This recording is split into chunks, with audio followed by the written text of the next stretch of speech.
안녕하십니까. 저는 법무법인 유천에 근무하고 있는 안범진 변호사라고 합니다.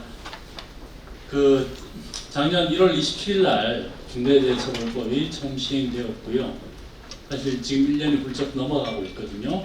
그래서 지금쯤 한번 총 정리를 한번 해보고 싶었습니다. 저는 정말 개인적으로 해보고 싶었고, 근데 정말 이렇게 좋은 기회가 있어서 나름대로 좀 정리를 해봤습니다. 그래서 오늘 좀 발표드리고자 합니다. 그러니까 지금 발표드리고자 하는 거는 3월 31일, 그러니까 올해 작년 1월 27일부터 올해 3월 31일까지 발생한 검찰에서 처리한 사건을 전부 제가 하나씩 다 찾아봤습니다. 찾아서 어떤 내용인지, 어떤 혐의로 기소되었는지, 거기서 어떤 쟁점이 법률적으로 문제되었는지 그걸 나름대로 분석을 해봤는데요.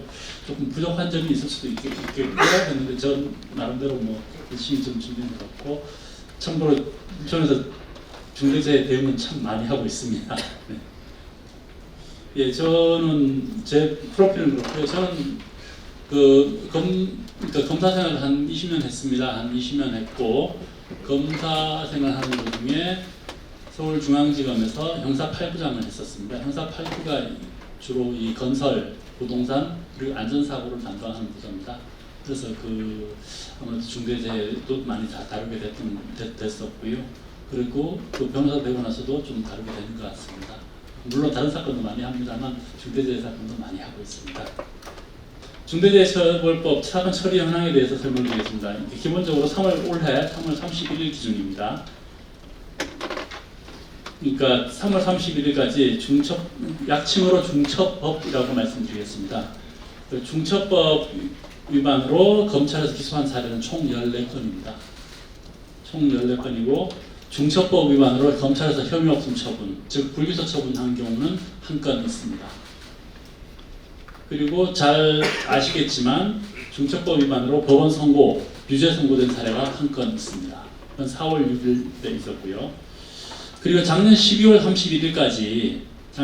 31일까지 중첩법 위반으로 노동청에서 검찰에 기소 의견으로 송치한 사건 수는 총 34건입니다. 총 34건이고, 그리고 작년 12월 31일까지 중첩법 위반으로 노동청에서 내사종결한 사례, 그러니까 이러이러한 점 때문에 내사종결을 한다. 그러니까 중첩법으로 입건하지 않은 사례가 총 18건이 있습니다. 그래서 14건에 대해서 약간 지루하실 수도 있는데요. 하나씩 그래도 설명해 드리는 게 맞지 않나 싶어서 말씀드리겠습니다. 이 중첩법 위반에서 첫 기소 사례죠. 작년 6월 27일 날 있었고요. 첫 기소 겸 첫 불기소 사례이기도 합니다. 그러니까 이 사고 자체는 2월경에 발생했고요. 기소는 6월 27일 날 있었는데, 내용은 뭐냐면 유해 물질이 포함된 세척제를 사용함에도 국소 배기장치 설치 미비 등으로 독성 간염 증상이 발병된. 그러니까 이게 일반적인 사고가 아니고 이건 독성 간염 증상입니다. 그러니까 일반적인 추락, 끼임 이런 게 아니고 독성 간염 증상 발병으로 인해서 기소된 사례입니다. 중첩법에 보면 중첩법 시행령 4조에 보면 여러 가지 의무 위반 유형들이 있거든요. 의무 위반 유형들이 있는데, 거기에 보면 유해 위험 요인 확인 개선 절차, 관리감독자 업무 수행 평가 기준 마련, 이런 걸 안 했다는 취지로 기소된 사례입니다. 그리고 비사는 저는 회사 이름을 다 알고 있지만 공적인 자리라서 그냥 약칭으로 설명드리면 양해해 주시기 바랍니다. 비사는 혐의 없음이 됐는데, 위험성 평가, 예산 편성 등 일부 미흡하긴 하지만 대체로 법 취지에 부합하다. 중첩법으로 처벌할 정도의 불이행이 아니다는 취지로 혐의 없음이 되었습니다.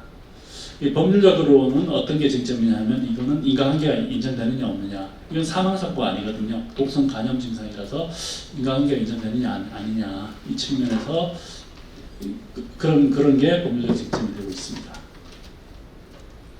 두 번째 기소된 사례는 대구에서 공장 신축공사 현장 하천불로자 사망한 사례가 있습니다. 사고는 3월 29일 날 발생했는데 기소는 10월 19일이죠. 그러니까 첫 기소가 6월 27일인데 한 넉 달 있다가 이제 두 번째 기소가 이루어졌습니다. 그 원청인 A사로부터 하도급 받은 비사소속 근로자가 11m 높이 지붕에서 고소 작업자에 대해 안전대를 걸지 않고 작업하던 중에 추락해서 사망한 사고입니다. 중처법에 규정되어 있는 의무 위반 유형으로는 안전보건 경영 방침을 마련하지 않았고, 유해 위험 요인 확인 개선 절차 마련하지 않았고, 안전보건관리 책임자 등의 업무 수행 평가 기준 마련하지 않았고, 하도급 업체 안전보건 조치 준수 여부 판단 기준과 절차 이런 걸 마련하지 않았다는 뜻입니다. 그리고 이 법률적 쟁점으로는 하도급 업체에 대한 원청의 책임이 어디까지 인정될 수 있느냐. 이 본건에서는 원청의 책임을 인정하는 거죠. 그 다음에 또 한참 지나서 이제 작년 11월 3일 날 세 번째 기소가 이루어졌습니다. 경남 고성에 있는 선박수리업체인데요. 선박수리공사 중 하청업체 근로자가 작업 중 추락 방호망, 안전대 부착 설비가 설치되지 않은 10m 통로에서 추락해서 사망한 사고입니다. 중처법상의 의무 위반 유형으로는 안전보건관리 책임자 등의 업무 수행 평가 기준 마련하지 않았다. 종사자의 의견 청취 개선 절차 마련하지 않았다.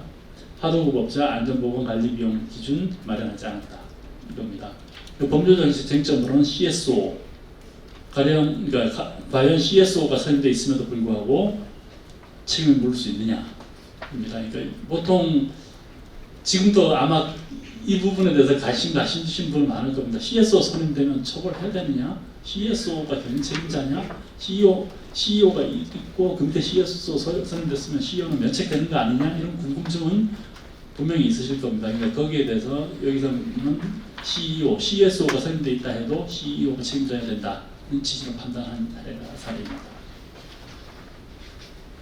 네 번째로 작년 10월 3일 경남 함안소재 철강 제조업체 사례가 있는데요. 사고는 3월 16일 날 발생했고 10월 3일 기소됐고, 철강 제조 공장에서 설비 보수를 하도급 받은 협력업체 근로자가 크레인에서 떨어진 방열판에 충격돼서 사망한 사고고요. 원청 사업장에 하도급 업체가 상주하고 있습니다. 중처법상 의무 위반 유형으로는 안전보건관리 책임자 업무수행 평가 기준 마련하지 않았다. 하도급 업자의 산업재해 예방을 위한 조치 능력과 기술에 관한 평가 기준을 마련하지 않았다는 겁니다. 이 경우 법률적 쟁점은 사내에 상주하고 있는 협력업체에 대해서 원청이 안전관리 감독 의무가 있느냐 이거입니다. 다섯 번째 사례입니다.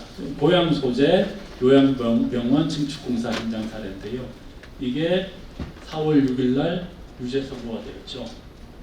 그러니까 사고는 작년 5월 14일 날 발생했고 10월 30일 날 기소가 됐습니다.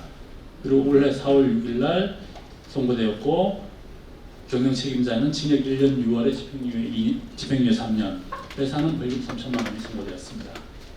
내용은 원청인 A사로부터 철골공사를 하도급 받은 기사 근로자가 안전대 없이 5층에서 앵글을 옮기던 중에 추락해서 사망한 사고고요. 의무 위반 유형으로는 유해 위험 요인 등 확인 개선 절차를 마련하지 않았다.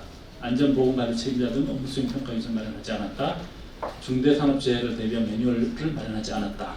겁니다. 마찬가지로 법률적 쟁점은 하도급 업체에 대한 원청의 책임이 있느냐이고요. 본건은 사실 첫 번째 유죄 선고 사례이긴 한데, 물론 저희한테 어떤 시사점을 주기는 합니다. 어떤 시사점을 주긴 하는데, 그 시사점을 간략하게 설명드리자면, 보통 이런 사고, 여태까지 그 중처법 도입되기 전에는 원청은 처벌되지 않았거든요. 원청은 처벌되지 않았고, 원청 대표자는 처벌되지 않았습니다. 그러니까 원청이 만약에 원청의 현장 소장이 현장에 나가 있으면 현장 소장이 산업안전보건법 위반 처벌되고 했지, 원청은 사실상 처벌되지 않았고요. 물론 간혹가다 기소된 사례는 있습니다. 뭐 한국서울발전이라든가 그다음에 서울메트로 기소돼서 서울메트로 같은 경우는 그 벌금 선고된 사례가 있고, 한국서울발전은 원청이 기소됐지만 무죄 선고된 사례가 있고 이렇게 있긴 하지만 기본적으로 원청 처벌이 안 됐습니다. 근데 이거는 지금 원청이 지금 처벌되고 있거든요. 이게 중처법의 도입 효과입니다. 효과고 그렇지만 사실상 이 법정에서 이분이 자백을 하셨거든요. 이거 내가 인정합니다 이렇게 했기 때문에 이 치열한 법정 공방을 통해서 사실관계가 확정된 게 아닙니다. 그래서 이게 과연 우리한테 어떤 시사점을 줄지는 좀 더 지켜봐야 될 것 같습니다. 마찬가지로 고향 소재 이제 상가 신축공사 현장 사례가 있고요. 이건 아직도 재판 중에 있고요. 작년 3월 9일 발생해서 10월 30일 기소되고 원청인 이사로부터 철근 콘크리트 공사를 하도급 받은 하청업체 F사 소속 근로자가 크레인에서 떨어진 철근에 충격해 사망한 사고고요. 중처법상 의무 위반 유형으로는 유해 위험 요인 등 확인 개선 절차 마련하지 않았다. 안전보건관리자 책임자 등 음식 평가 기준 마련하지 않았다. 하도 업체의 산업재해 예방을 위한 조치 능력과 기술에 관한 평가 기준을 마련하지 않았다. 는 거고요. 법률적 쟁점은 하도 업체 사고에 대한 원청의 책임이 문제가 되어 있습니다. 점점 이제 작년 말에 다가오면서 점점 잦아지고 있지 않습니까? 그 기소 사례가 작년까지 총 11건이 기소가 됐고 올해 3건이 더 기소가 된 겁니다. 작년 12월 27일 날 기소가 된 사례고요.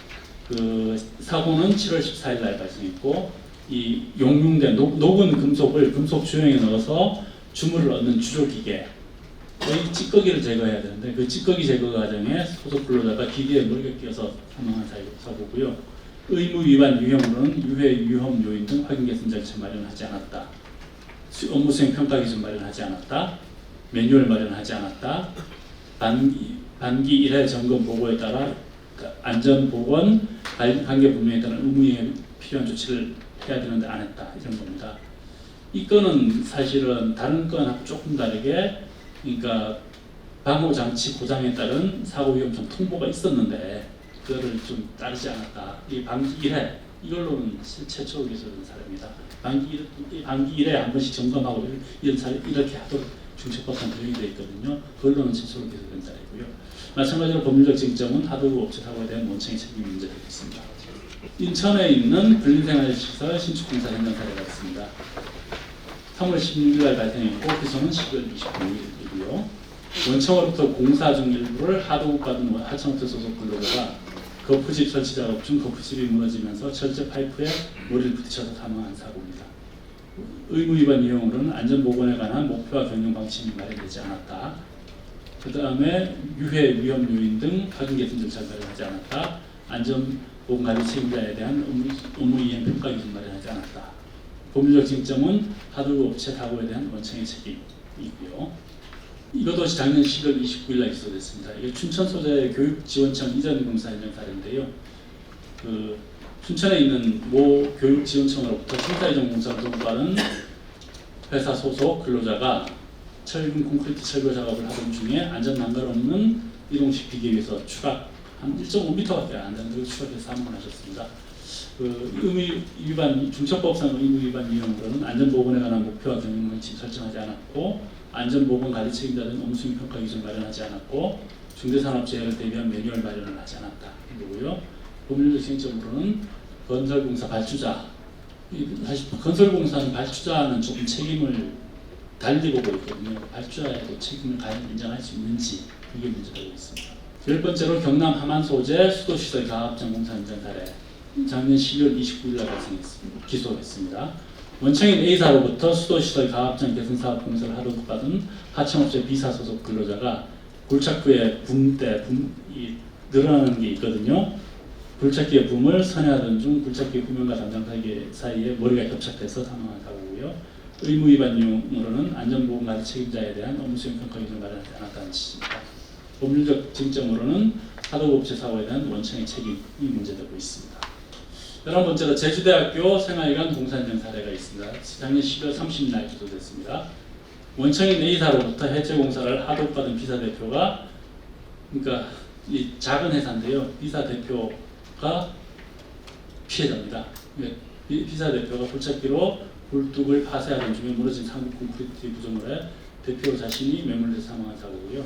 의무 위반 유형으로는 안전보건에 관한 목표와 경영방침 설정을 안 하고 유해 위험 요인 등 확인 개선 절차 마련하지 않았고 업무 수행 평가 기준 마련하지 않았고 종사자 의견 청취 개선 방안을 마련하지 않았고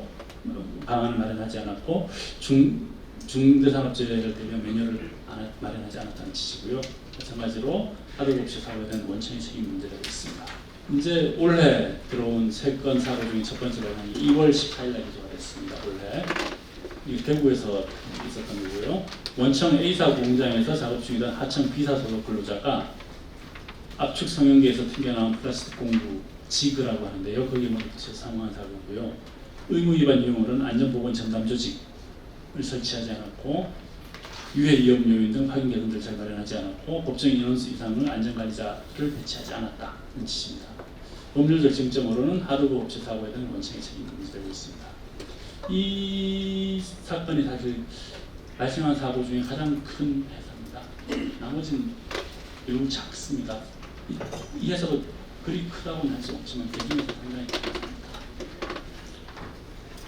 13번째로 경북 성주 소재 상수도 공사 현장 사례가 있는데요. 상수도 확장 공사 현장에서 상수도 부설 후 다시 외우는 작업 중에 청소하던 하청업체 소속 근로자가 무진한 부착기에 치여서 사망한 사고고요. 의무 위반 유형으로는 안전보건 전담 조직을 설치하지 않았고 유해 위험 요인 등 확인 개선을 잘 마련하지 않았다는 겁니다. 법률적 쟁점으로는 하드웨어 업체 사고에 대한 원칙의 책임이 문제되고 있습니다. 이 마지막으로 원래 이제 3월 31일 날 기소됐고 이건 언론에 뭐 많이 보도됐지 않습니까? 잘 아시겠지만 이게 또 공교롭게도 중첩법 제1호 사건이고요. 이게 작년 1월 29일 날 발생했습니다. 시행이 1월 27일인데 29일 날 발생해서 처음부터 좀 센세이셔널 했고요. 이 건은 채석장에서 토사 약 30만 입방미터가 무너져 내려서 그 팀에서 작업 중이던 근로자 3명이 매몰되었던 사고고요. 의무 위반 유형으로는 유해 위험 요인 등 확인 개선을 잘 마련하지 않았다. 중대산업재해를 대비한 매뉴얼 마련을 하지 않았다는 거고요. 이 법률적 쟁점은 과연 이 중첩법상의 경영 책임자라는 개념 규정이 있지 않습니까? 그 경영 책임자가 보통 저희는 CEO라 생각하고 어떤 분들은 CSO라고도 막 주장하고 이런 것도 있지만 CEO가 아닌 그 이른바 회장이 중첩법상의 경영 책임자에 해당될 수 있는지 그게 문제되는 사안입니다. 그래서 결국 검찰은 채석산업에 30년간 이 회장님이 채석산업에 30년간 종사했고 종사한 전문가이고 사고 현장의 위험성을 사전에 인식했었고 안전보건 업무에 대해서도 구체적으로 보고받고 실질적 최종적 권한을 결정권을 행사했고 그리고 그룹 핵심 사업인 골재 채취 관련 주요 사항을 결정하는 입장에 있었다는 취지로 회장님도 책임진다. 그래서 그룹 회장님을 기소했습니다. 뭐 저는 꼭 이 기소가 맞는지 꼭 동의하지는 않습니다. 나중에 좀 재판 결과라든가 이런 좀 살펴봐야 될 것 같습니다. 좀 약간 제가 복잡하게 말씀드려서 아마 중첩법에 대해서 그다음에 의무 위반 유형이라 중첩법 하나하나 조항을 잘 알고 계시면 아까 전에 말씀하실 때 잘 이해를 할 수 있는데 똑같은 말이잖아요. 뭐 유해 위험 요인, 뭐 경영 방침, 뭐 업무 수행 평가 기준 하나도 이해 못 하실 수도 있습니다.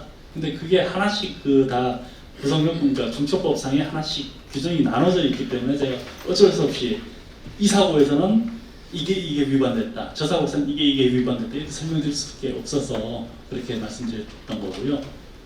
그래서 그거를 하나씩 중첩법상에 어떤 게 가장 많이 문제가 돼, 중첩법상 의무 위반 요인에서 어떤 게 가장 문제가 많이 됐는지 다시 한번 연역적으로 좀 쪼개봤습니다. 그 안전보건 경영 방침 마련. 그러니까 중첩법 시행령 4조 1호에 따르면 그 안전보건 경영 방침 마련하라 이렇게 규정되어 있습니다. 총 14건 기소된 것 중에 여러 건이 뭐 위배된 경우가 많으니까 총 14건 기소된 것 중에 안전보건 경영 방침 마련 안 되었다는 이유로 4건이 기소됐고요. 시행령 4조 2호 안전보건 전담 조직을 설치하지 않았다는 이유로 2건. 그리고 시행령 4조 3호 유해 위험 요인 확인 개선 절차를 마련하지 않았다는 이유로 10건. 그리고 시행령 4조 5호 남호 안전보건 관리 책임자 등의 업무 수행 평가 기준을 마련하지 않았다는 이유로 가장 많은 11건이 기소됐습니다. 이 약간 그 의외인데요. 중첩법 시행 초기에는 저희는 이렇게 생각했거든요. 이건 볼 것도 없다. 전부 위험성 평가 안 했다. 위험성 평가 미흡했다. 이걸로 기소된다. 이렇게 생각. 그거만 핵심적으로 대비하면은 나머지는 그게 문제 되겠느냐 이 생각을 좀 했었거든요, 사실은. 근데 막상 기소된 걸 보면은 그 안전보건관리 책임자의 업무수행 평가 기준 마련하지 않았다는 이유가 전부 다 해당됩니다. 11분 다 위반된 것 되어 있습니다. 근데 나눠드린 유의물에는 약간 오타가 있습니다. 이게 정확한 거고요. 유의물에 보면 그 안전보건관리 책임자 등 업무수행 평가 기준 마련이 안 됐다는 게 두 개가 돼 있을 겁니다.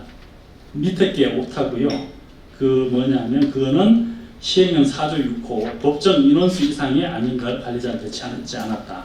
그러니까 법정 인원수 이상의 안전관리자 배치 저거 위반으로 한 건이 되어 있습니다. 그 다음에 시행령 4조 7호 종사자 의견 청취 개선 방안을 마련하지 않았다는 이유로 2건. 시행령 4조 8호 중대산업재해를 대비한 매뉴얼을 안 만들었다는 이유로 5건. 그리고 시행령 4조 9호상의 하도급업자의 산업재해 예방을 위한 조치 능력과 기술에 관한 평가 기준 그래서 즉 하도급업자와 관련된 의무 위반으로 비슷한 게 총 4건이고요. 마지막으로 아까 전에 말씀드린 작년 12월 27일 울산지검에서 기소한 사례인데요. 그 시행령 5조 2항 2호 반기 1회 점검 보고에 따라 안전보건 관계 분명에 따른 의무이행에 필요한 조사를 하지 않았다는 이유로 한 건 기소가 나 있습니다. 다음으로 그러니까 방금은 이게 중처법에 규정되어 있는 뭐 의무 위반 유형을 하나씩 어떤 사례가 뭐에 위반됐고 어떤 사례가 뭐에 위반됐고 이걸 설명드린 거고요. 그다음에 어떤 게 법률적으로 실제로 쟁점이 되는지 그에 대해서도 저희가 다시 한번 또 나눠봤습니다. 먼저 기본적으로는 뭐 저는 또 변호사고 변호인이고 하니까요. 가장 숙칭 중대재해에 해당하는 사고가 발생하면 어떻게 하면 이게 중대재해로 기소 안 되게 할 수 있느냐, 어떻게 하면 방어할 수 있느냐, 이것부터 저희는 당연히 관심을 가지고 보고 있는데요. 기본적으로 일단 인과관계가 문제되고 있습니다. 인과관계가 문제되는 경우가 상당히 있는데 말씀드렸다시피 작년 6월 27일 최초의 중첩법 위반 기소가 있었지만 그날 동시에 최초의 중첩법 위반 혐의 없음도 있었거든요. 그때 아까 말씀드렸지만 김해 소재 자동차 부품 없이 다른데 취지는 안전보건에 관한 종사자 의견 청취 뭐 이런 거를 약간 미흡하긴 하지만 법에서 정한 안전보건관리 체계를 구축했다. 그렇지만 그래서 미흡하지만 중첩법 위반을 처벌할 정도의 의무 불이행은 없었다. 즉 인과관계가 없었다. 그런 지적 혐의 없음을 했고요. 그리고 그 작년 12월 31일 기준으로 총 18건의 내사 종결이 있었습니다. 그 18건 내사 종결이 전부 다 인과관계가 없다는 이유로 뭐 내사 종결된 건 아니고요. 참고로 내사 종결이라 하면 이 노동청에서 이게 중첩법이 안 됩니다. 이렇게 해서 검찰에 수사지 건의를 올립니다. 검찰에서 그렇게 하십시오 하면 그걸 노동청에서 내사 종결 처분하고 중첩법은 아예 끝나는 겁니다. 그런 건데 그 18건 중에 제가 처리한 것도 있고요. 상당수가 인과관계가 없다는 이유로 내사 종결된 게 있습니다. 그리고 지금도 인과관계가 없다는 이유로 다투고 있는 사례는 많이 있고요. 근데 또 그 중에 또 너무나 또 노골적으로 명백하게 인과관계가 없는 경우도 있는데 그거는 어떻게 보면 변론할 필요도 없는데 변론할 필요도 없는 사건도 있긴 있었고요. 가령 극단적인 경우로는 공사장에서 사망을 했는데 나중에 부검을 해보니까 심장병이다. 이러면 인과관계 없지 않습니까? 그건 뭐 당연히 내사 종결되는 거고요. 그 외에도 달리 내사 종결되는 사례로 다퉈지는 경우가 왕왕 있습니다. 그리고 뭐 또 여기 적혀 있지만 부산 소재 아파트 옹벽 청구 중에 추락한 경비원 사례라든가 서울 분여 수급 작업자 사망 사고 사례 이런 거는 뭐 심장병 이런 건 아니고 근데 인과관계 전개 과정이 너무나 이 사업자가 도저히 예상할 수 없는 인과관계였다. 이런 식으로 해서 진행된 거고요. 이 두 번째로 문제되는 게 이제 원청에 대해서도 책임을 물을 수 있는지 이거 많이 다퉈지고 있습니다. 원청에 대해서 이거 전부 사실 사고 발생은 하청업체는 원청 핑계대고요. 원청은 하청업체 핑계대고 서로 그러고 있고 또 건설공사는 약간 특수성 발주자냐 아니냐 특수성이 있기 때문에 그래서 많이 다투고 있고 일부 인정되는 사례도 있고 일부 인정 안 되는 사례도 있습니다. 세 번째로는 CSO가 경영 책임자에 해당하는지 여부, 그리고 회장이 경영 책임자에 해당하는지 여부가 문제되고 있습니다.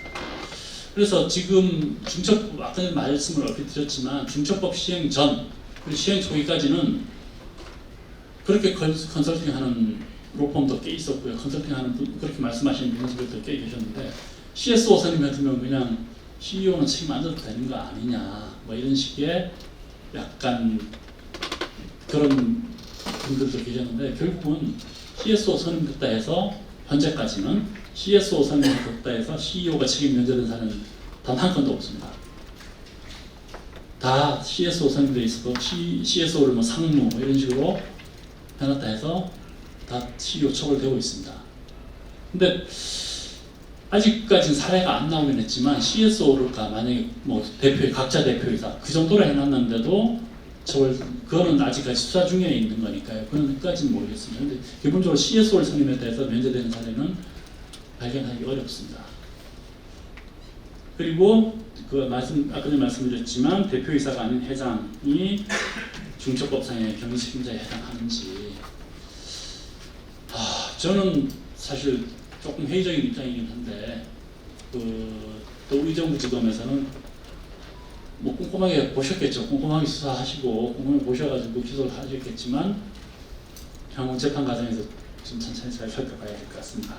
이상에서 작년 1월 27일 시행 이후에 현재까지 이루어진 중첩법 관련 사건에 대해서 의무 위반 유형별, 그다음에 법률 쟁점별로 총 나름 좀 간략하게 좀 분석을 해봤습니다.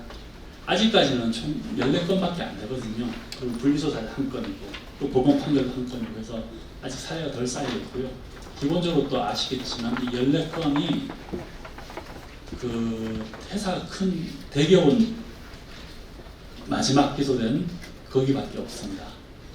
13건은 대기업이 없습니다. 그래서 판결문도 보면 고향에서 선고된 판결문도 보면 판결문 분석해 보면 뭐 이러한 거에 대한 조치가 뭐 전혀 이루어지지 않았다 이런 식으로 사실 중소기업은 지금도 아직도 그렇습니다. 간혹가다 사고 나서 저희 중소기업 같은 경우도 해명할 때도 있는데 나가 보면 중대재해처벌법 시행과 관련해서 아무런 준비 그냥 완전 거의 백지에 가까운 것도 상당히 있습니다. 그래서 뭐 그런 경우에 기소된 경우가 상당히 있고요. 대기업은 기소되기가 쉽지, 막 검찰도 고민하고 있는 게 대기업은 나름 준비를 꽤 많이 해뒀거든요.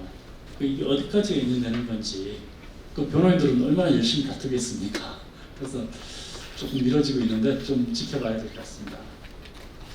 그리고 신병, 또 궁금해하시는 게 신병이시지 않습니까? 신병 관련해서는 아직 구속 기소된 사례는 없습니다.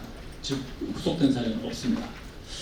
근데 처음에 사실은 창원에서 기소됐던 그 여권 부품 업체는 검찰에서 구속영장을 청구를 했었는데 기각이 돼가지고 결국 불구속 기소, 판사 기각이 돼서 불구속 기소가 된 사례인데, 그러니까 무조건 구속이 안 된다 이렇게 생각하시면 안 되고요. 항상 신경을 곤두세워서 보셔야 되긴 합니다. 이상으로 나름 준비했는데 감사합니다.